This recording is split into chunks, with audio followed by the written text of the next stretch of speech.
Gunsmoke. Around Dodge City and in the territory on West, there's just one way to handle the killers and the spoilers, and that's with a U.S. Marshal and the smell of Gunsmoke.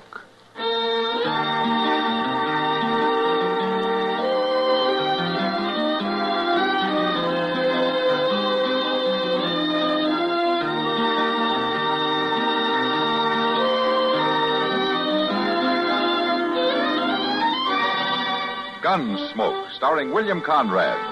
The story of the violence that moved west with young America. And the story of a man who moved with it. I'm that man. Matt Dillon, United States Marshal. The first man they look for and the last they want to meet. It's a chancy job, and it makes a man watchful. And a little lonely.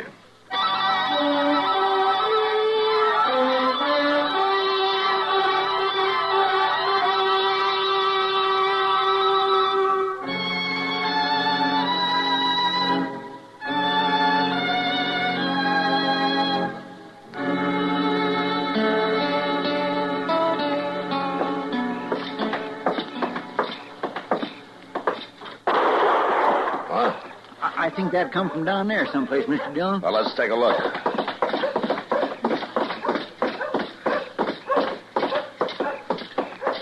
My golly, I don't know.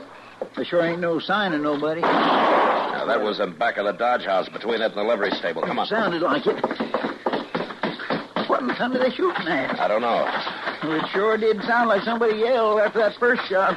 Look, Chester, wait here and keep an eye on the street. I'm going to walk on toward the back of the livery stable, huh? Well, all right, but you be careful back there in the dark now.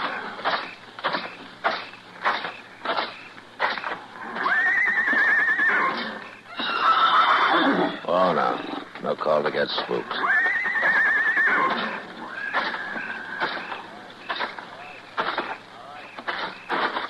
All right. Come on out of there. You hear me? You go mind your own business. You better drift, mister.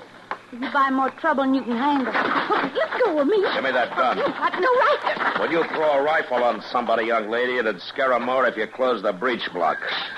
And reload it, maybe, when it's a single shot. Oh, darn single shot. I'd have got him hadn't been for that. That in a bad light. Got who? None of your goddamn business. It might be. I'm the U.S. Marshal here in Dodge. Marshal? Chester. Coming, Mr. Dillon. How old are you, young lady? Well, I've passed my teens. You don't live around here, do you? I wouldn't live up here if I owned it. I'm panhandle and proud of it. Long way from home, aren't you? Depends on what you call long. What's your name? Sally Burkoff, if it's any of your business. My gracious, it's a girl. She done that shooting, did she? Yeah, it looks that way. Who was it yelled when you fired that first shot, Sally? Maybe it was me. It was a man's voice. Goddamn single-shot rifle. Who's with you? Who'd you come up from the panhandle with? Nobody. How'd you get here? I rid my horse. How'd you think? Where is it, in the stable? I ain't got money for stables. He's bedded down back there under a tree. With what? Did you bring hay along with you? Some fell out through the fence there. Fell out through the... A horse that's been rode hard needs grain. Some grain fall out, too, did it? There's some left in the feed box over there. Uh-huh. I see. Probably drawed damp and spoiled for a morning. The other horses in the corral had already ate. When's the last time anything spilled out for you to eat, Sally? It's my business. You gonna tell me who it was you shot at? No, I sure ain't. All right, come on. I ain't done nothing, Marshal. Moss Grimmick owns the stable. He might disagree with you. It was going to waste. Where you taking me? To feed you. Then we'll see about putting you out for the night. Put me up where? And the only place where I can be sure of finding you come morning. In jail.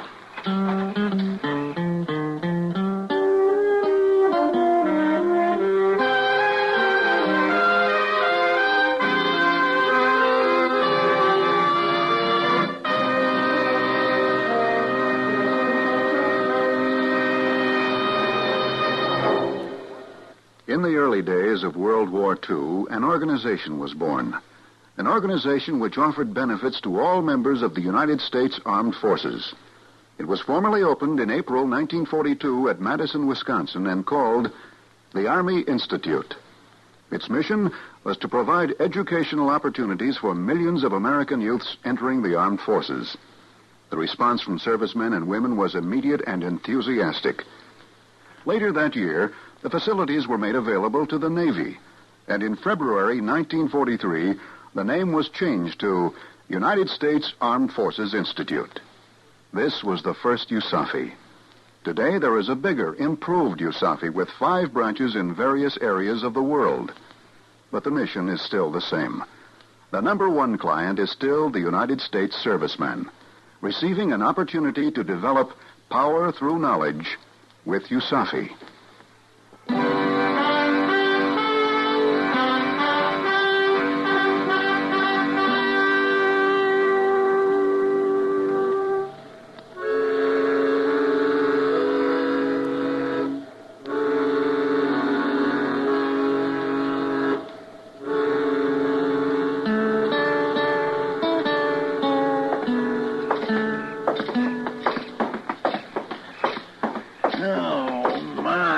Sure was a fine meal. I'll bet better.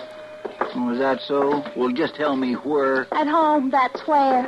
Oh, well, that's different. At home. My ma's too old and broke down for any other kind of work. She's a gol-darn good cook when there's anything to cook. Been kind of hard going, huh, Sally? It's my business. Yeah, I figured it would be. Well, here's your hotel, young lady.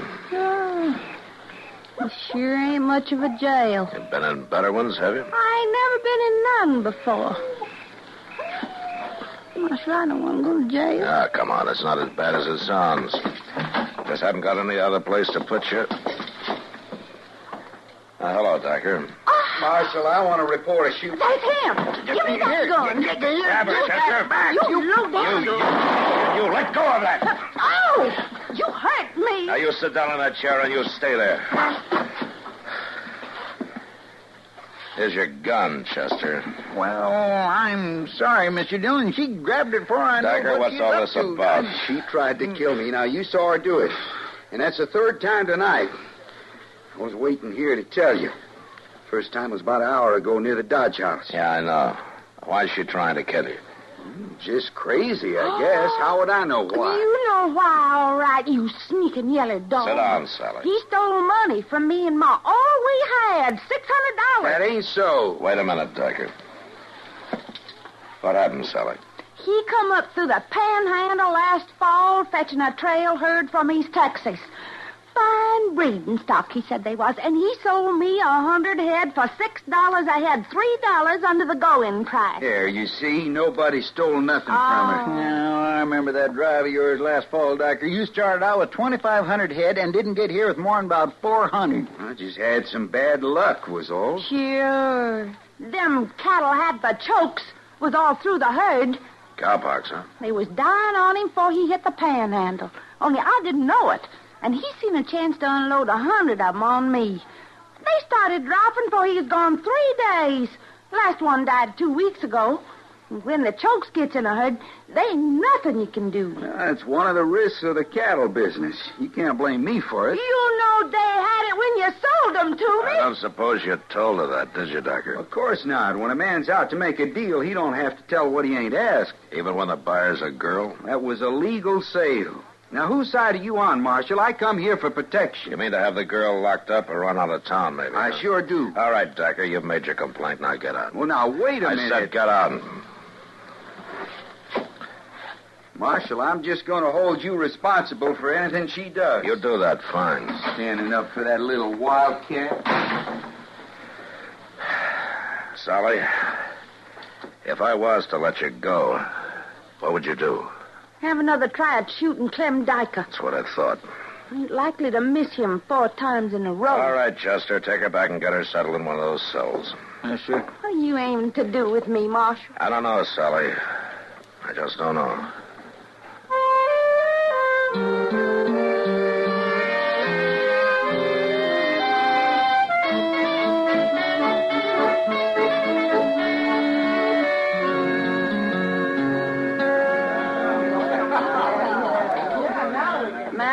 You look worried about something.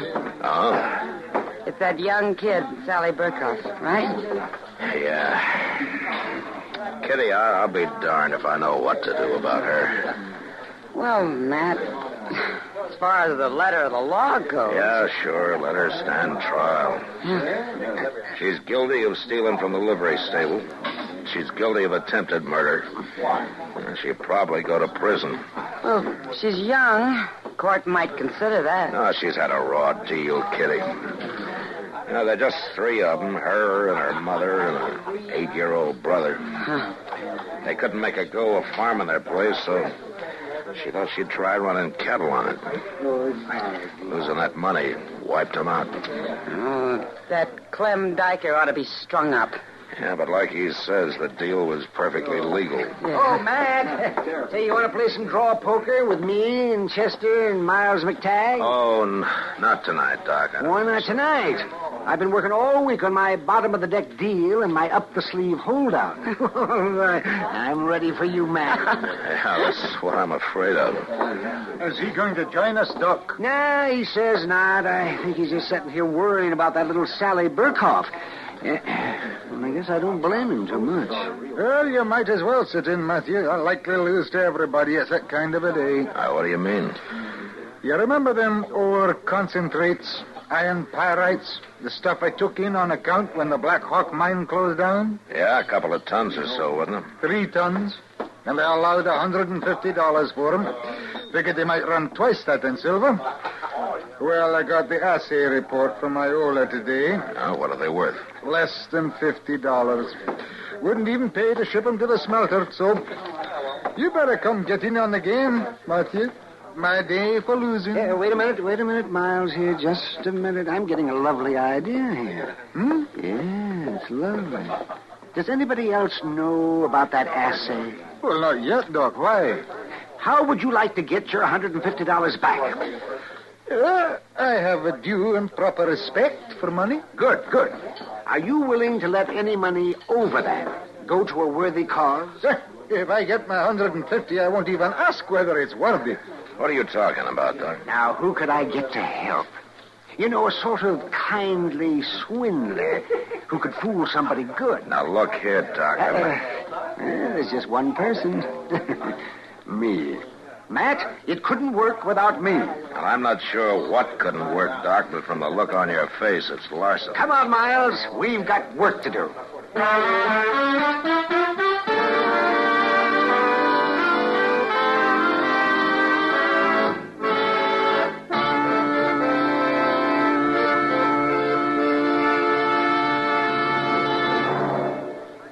Another visit with Joe and Daphne Forsythe.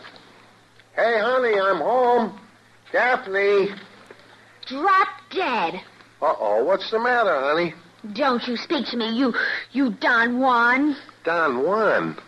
Daphne, I'm no Don Juan. No habla español. Very funny. Ha, ha, ha. Well, it was no prize winner, but... Neither are you Lothario. I've often wondered, what's a Lothario? I don't know, but that's what the wives on TV always call their husbands. I guess it applies. Do you want me to go out and come in again? As far as I'm concerned, you can go for a long walk, preferably on a short pier. Well. Oh, come on, Daphne. What's wrong? Your good friend Harry called, and he spilled the beans. Which beans? He said, quote, "Tell Joe he was right about those blondes. They're great," unquote. Blondes? That's what he said. Well? He didn't say blondes. He said bonds. Savings bonds. What? Sure. I buy 'em on the payroll savings plan. And I told Harry he ought to do it, too. Savings bonds have a guaranteed interest that pays back $4 for every 3, which is a pretty good investment. That's a pretty good story, too. It's true, so help me. That's why Harry's so happy. Savings bonds are great. Well, maybe you're right. You wouldn't really fool around with blondes, would you? You're too faithful and sweet and kind and... Fast talking.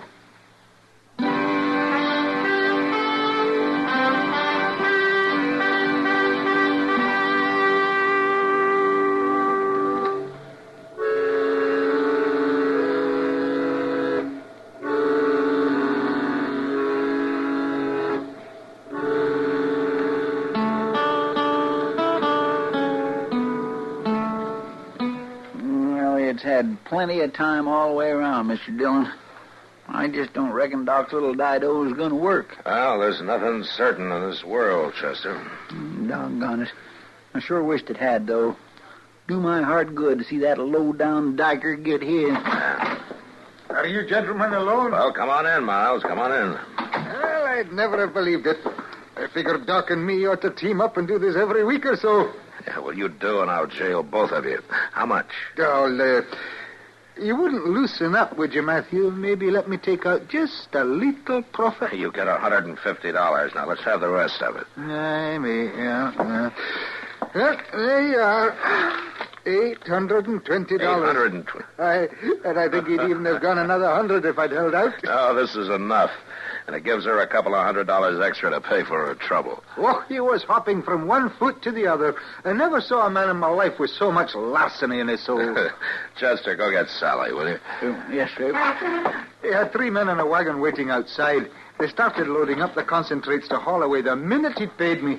I told the clerk to wait till he got them all on the wagon before he gave him that assay report from Iola. Well, I figured he ought to have it, seeing that he owns the concentrates now. That was real generous of you, Miles. Well, at least I got my $150 back. I think I'll kind of lay low for the rest of the day, Matthew. He's going to be madder than a hornet when he finds out. Yeah, I expect he will. I'll see you later, Miles. Yep. Right on in there, young lady. Go on. What are you aiming to do, Marshal? You going to turn me loose? Well, that depends, Sally. I can't very well turn you loose and have you walk right out of here and start shooting at Clem Diker again, now can I? Then you might as well take me back to that cell. Now, wait a minute, Sally. Suppose that you did kill him.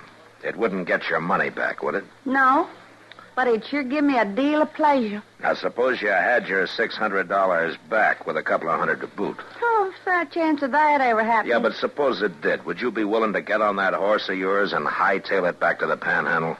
Marshal, you don't mean he's going to give that money back? Well, here it is. All of it. And $220 besides. You mean it's mine? I can take it? You can take it. And get. And good luck to you. Oh, well, I'll be a son of a gun. Oh, am I busting in on something? Now, come on in, Doc. Yeah. Sally's just leaving to ride back to the Panhandle. The Panhandle? Is that so, girl? Well, you be mighty careful. There's a lot of mighty desperate characters down that way. Oh, don't you worry none about me. Sally, you give my regards to your ma and Billy. Yes, sir, I will. And thank you, Marshal. Bye. Goodbye. Well, Matt, it was hook, line, and sinker. I never saw a man get taken in so easy in my life. Oh, is that so? Yeah, you know, I was born for that kind of a game.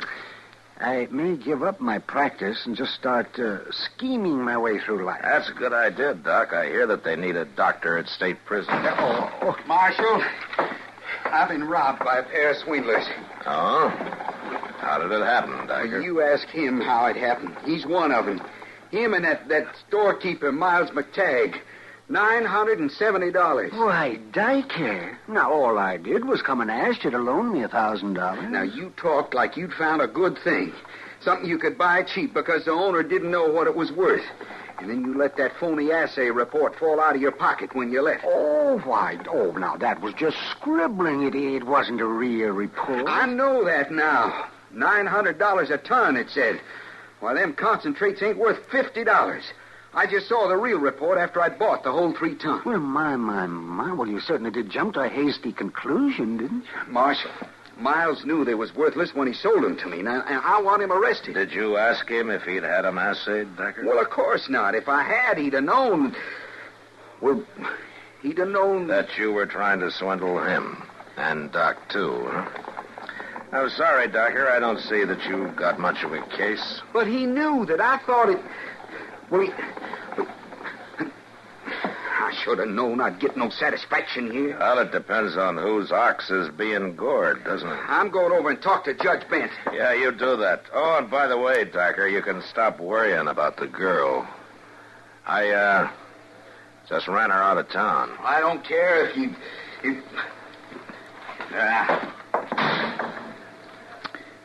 Wonder how she'll make out down there in the Panhandle.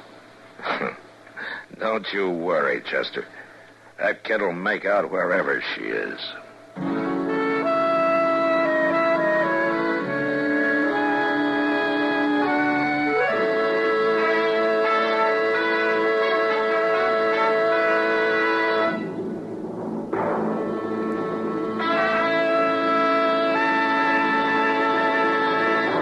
That old political character, Elijah Cuddlestone, was tremendously proud to be a part of the government of the United States.